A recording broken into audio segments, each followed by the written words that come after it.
Asalaamu calaykum waraxmatullaahi wabarakaatuh. Bismillaahi raxmaani raxiim. Daawadayaal markale waxaad kusoo dhawaataan channelka Teacher Okash Online Academy. Daawadayaal waxaanu qaadan doonaa cashar ciwaankiisa uu noqon doono vocabularies oo laga wado erey bixino.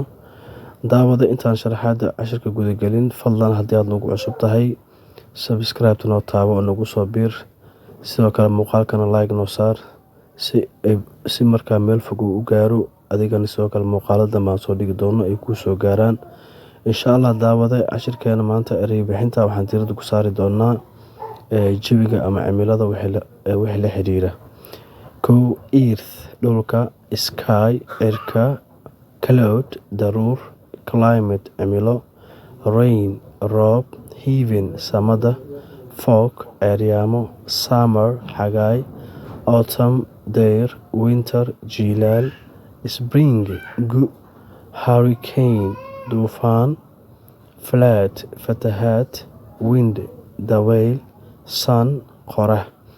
Hagaag daawadayaal waxaan filayaa inaad fahamteen sharaxaada cashirka. Waxaan idin codsanayaa inaad daawada mar kale wixii talo tusaale inaad nala soo wadaagto, aad noogu soo qorto wixii tusaale ah ama wixii talo ah barteena commentiga. wixii su'aal aad qabtana aad naga soo weydiiso isla barteena WhatsApp-ka commentiga. waxaa sidoo kale aad nagala soo xiriiri kartaa WhatsApp number oo ah eber 49 35 10. waxaad kaloo ka daawan kartaa muuqaalkeena TikTok-ga barta TikTok-ga oo ah aqoon maal. sidoo kale waxaad ka daawan kartaa page-ka Teacher Okash. Maasanid daawade.